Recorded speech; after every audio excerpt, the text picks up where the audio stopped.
In this guide, I'll be showing you how to train effort values or EVs for short and check the individual values or IVs of your Pokemon, as well as changing the nature of Pokemon through mints and hyper training.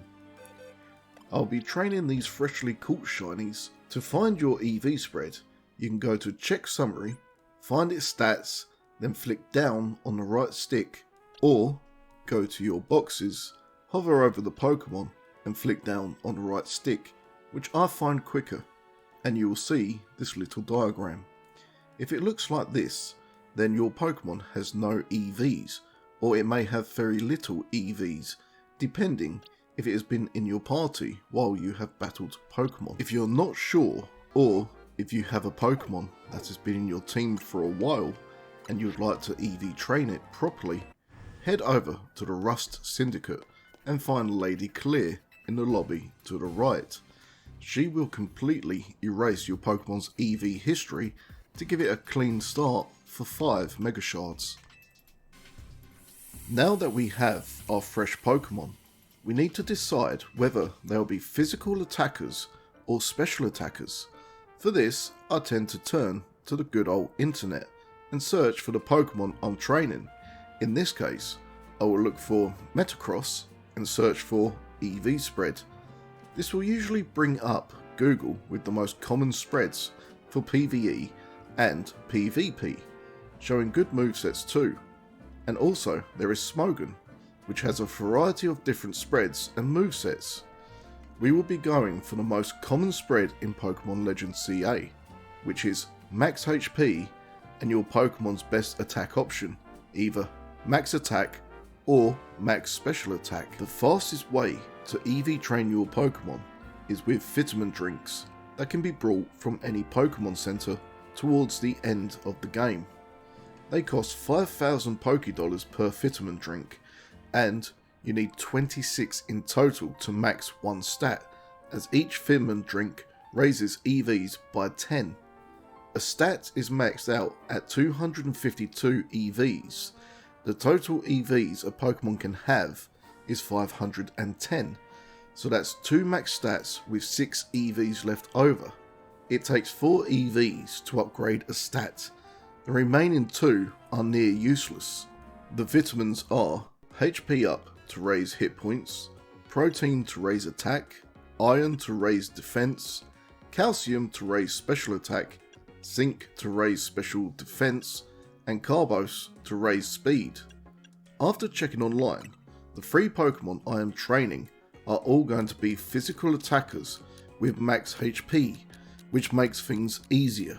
I'm going to buy the needed amount of vitamins to max one of my Pokemon's HP stats. I'm going to use it on Excalibur. Now, if we check its stats, you can see the graph has extended up the HP column, and HP now has stars appearing around it, which means that that stat is maxed out. If I was to do this to all the Pokemon I'm training, it would cost a fortune, so I prefer to use power items. Power items work differently to vitamins. You have a Pokemon hold a power item, then battle other Pokemon for greater EV yields. The EVs you will receive depend on the Pokemon you battle, as each Pokemon has a certain type of EV it rewards for defeating.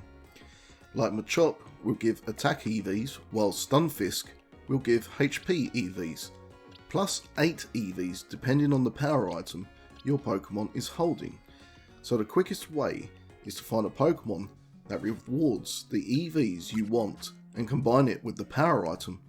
So Machop rewards 1 attack EV, and if a Pokemon is holding a power bracer, it will gain a further 8 attack EVs, making for a total of 9 attack EVs altogether. The power items are Power Weight for HP, Power Bracer for attack, Power Belt for defense, Power Lens for special attack, Power Band for special defense, and Power Anklet for speed. These power items you will receive one of each from side missions late on in the game, and also towards the end of the game you can purchase from Quasartico for Mega Shards. I recommend getting 5 of each, as you can train multiple Pokemon at once, as EVs are given to all Pokemon in your party, unless they are currently knocked out.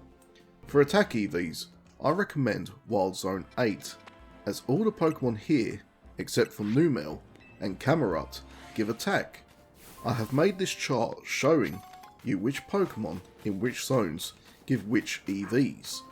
I use my Lucario with extreme speed, clearing out Pokemon I need for the EVs.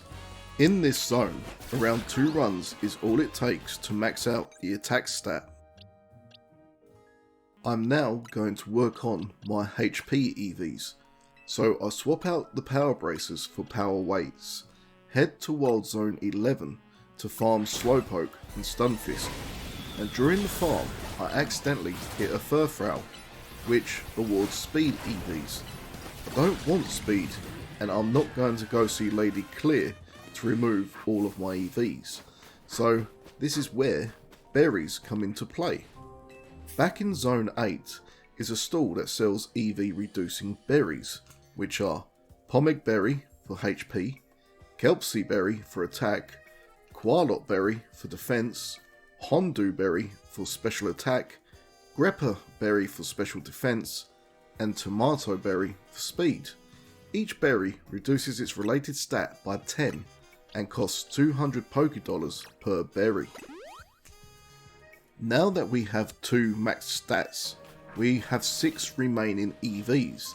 This is where feathers come in handy, as we have picked a load up through just playing. Feathers award 1 EV depending on the feather used, the feathers being Health Feather for HP, Muscle Feather for attack, Resist Feather for defense, Genius Feather for special attack, Clever Feather for special defense, and a Swift Feather for speed. I recommend either speed or defense when it comes to feathers, but only choose one as it takes 4 EVs to upgrade a stat. The other 2 are near useless, so put them all into one. When your Pokemon has achieved all the EVs they're allowed, the EV chart will turn yellow. We have our EV trained Pokemon, but their nature may be letting them down, as we can boost them further by giving them Nature Mints. Nature Mints increase one stat by 10%, while reducing another by 10%. Mints can be found here at the Mint Market. There are only 2 mints we'll be focusing on here, and that is the Adamant Mint and the Modest Mint. The Adamant Mint raises the attack stat while lowering the special attack stat, and the Modest Mint raises special attack while lowering the attack stat. If you are going for a completely different build which requires a different mint, they can all be found at this market at the various stalls. It is worth noting that when a mint is used, its nature on the summary screen will not change to reflect its new nature. Right, we are trained, we are minted, and we are at the limit to what we can achieve for the Pokemon itself, as its individual values or IVs may be holding them back. IVs are given to a Pokemon when they spawn into the world, and range from no good to best. Each stat has an IV behind it. When the credits roll, you'll gain access to the judging function. Just like how we check the Pokemon's EVs, instead of flicking down, we're going to push the stick in to reveal its IVs. The only way to change a Pokemon's IVs is by hyper training, which requires bottle caps. In mainline games, I would recommend breeding for IVs and saving bottle caps for legendaries and unbreedable Pokemon. But in ZA, there is no breeding, and bottle caps are a rare commodity gained through some side missions, Mabel's research, rare floor finds in Area 20, and ranked battle rewards. To hyper train a Pokemon, we are going to go to the Fighting Dojo and find this lady on the right. She will offer to hyper train our Pokemon for bottle caps, 1 bottle cap per 1 stat, or all 6 stats for a gold bottle cap. Now, I see this online a lot. You only need 5 perfect IVs of the 6 stats. The attack type that you are not using, do not hyper train, save a bottle cap. The only time I give full 6 IVs is when 5 need doing and I have a gold bottle cap. It's also worth noting here that an alpha Pokemon have 3 perfect IVs and maxed out HP EVs, so need less hyper training. Also, a Pokemon cannot be hyper trained unless it is level 50 or higher. To get your Pokemon to level 50, you can use experience candy or rare candy to quickly and easily level your mons. But my preferred choice is to go and battle Jacithe in her endless tournament, which you unlock by completing 20 infinite battles and unlocking side mission 119. The battle is relatively easy, especially with your Pokemon at higher levels, and awards good experience points as well as 8,100 Pokédollars if you have fully upgraded Canary Plush for money. I also do not evolve my Pokemon till level 50, as in their pre-evolution forms, they do not take as much experience to level up. Finally, our Pokemon are at full strength and ready to take on ranked battles. I hope you've enjoyed this video. I'm going to leave now showing what the Pokemon we have just trained can do. Please like and subscribe. Till the next one.